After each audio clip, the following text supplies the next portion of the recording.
आंधी रानी को बहुत टेंशन में देखकर उसकी परेशानी की वजह पूछता है और सब रेडी होने पर उसे बाहर घुमाने ले जाने की बात कहता है। श्री पापा को नंगे पैर और हाथ में कुल्हाड़ी लिए बाहर निकलते देख पूछती है कि वो कहाँ जा रहे हैं। पापा बताते हैं कि वो टूटा हुआ स्टोर रूम ठीक करने के लिए लकड़ी काटने जंगल जा रहे हैं। श्री जब आंधी को साथ ले जाने को कहती है तो पापा मना कर देते हैं और अकेले ही चले जाते हैं। दूसरी तरफ आंधी ग्रैंडमा को बताता है कि वो रानी को आसपास की जगह घुमाने ले जा रहा है। ग्रैंडमा उन्हें दोपहर के खाने तक वापस आने को कहती हैं। इधर दीना दुकान से लौटते वक्त ग्रैंडपा को एक अजीब और पागलों जैसी हालत में जंगल के गहरे हिस्से में जाते हुए देखती है। दीना कई बार ग्रैंडपा को आवाज लगाती है लेकिन वो कोई रिस्पॉन्स नहीं देते। इसी बीच दीना ठोकर खाकर गिर पड़ती है और उठकर देखती है तो ग्रैंडपा जंगल की गहराई में कहीं गायब हो चुके थे। दूसरी तरफ आंधी और रानी जंगल के खूबसूरत नजारों के बीच घूम रहे थे। आंधी रानी के साथ अपने बचपन की प्यारी यादें शेयर करते हुए बताता है कि बचपन में जब भी वो लोग यहाँ आते थे वो और दीना इस जंगल के बीच खेला करते थे।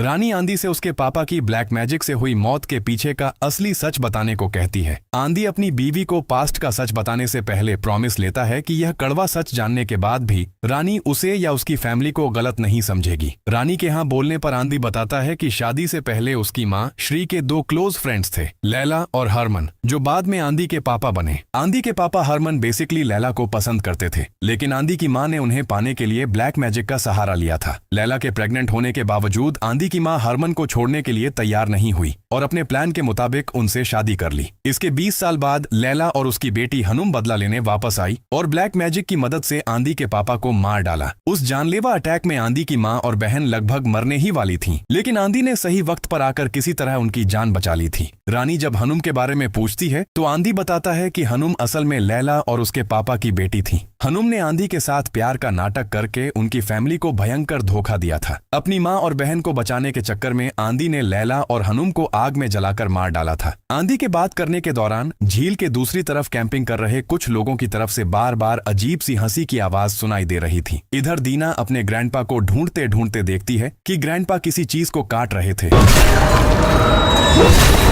और उनके जिस्म पर खून लगा हुआ था। ग्रैंडपा जैसे ही पीछे घूमते हैं दीना डर के मारे वहां से भाग जाती है। घर में श्री सुनती है कि उसकी माँ किचन में खड़ी बड़बड़ा रही थी कि पूर्णिमा की रात को मुर्दे जाग उठेंगे। इसी बीच दीना वापस आ जाती है। श्री अपनी माँ से पूछती है कि वो क्या कर रही हैं। श्री की माँ उस मरी हुई कैट को दिखाकर कहती है कि वो सबके लिए खाना बना रही है और ठीक उसी हालत में खड़े खड़े यूरिनेट कर देती है। श्री अपनी माँ को बाथरूम ले जाकर साफ करते वक्त उनकी पीठ पर भयंकर जख्मों के निशान देख लेती है और पूछती है कि उन्होंने इतना बड़ा सच क्यों छुपा रखा था। श्री उनसे माफी मांगती है और मॉम डैड का ख्याल रखने और उन्हें डॉक्टर को दिखाने का प्रॉमिस करती है। इधर दीना आंगन में कैट को मिट्टी में दफनाते वक्त नोटिस करती है कि उसके ग्रैंडपा हाथ में कुछ लेकर उसी स्टोर रूम के अंदर घुस रहे हैं। दीना स्टोर रूम के पास आगे बढ़ती है तो ग्रैंडपा बाहर आकर उससे अकेले होने की वजह पूछते हैं और उसे घर वापस जाने को कहते हैं। रात में दीना अपनी माँ श्री को बताती है कि ग्रैंडपा और ग्रैंडमा का बिहेवियर उसे बहुत अजीब लग रहा है। श्री बुजुर्गों की बीमारी डिमेंशिया के सिम्टम्स एक्सप्लेन करते हुए कहती है कि इसकी वजह से मेमोरी लॉस होती है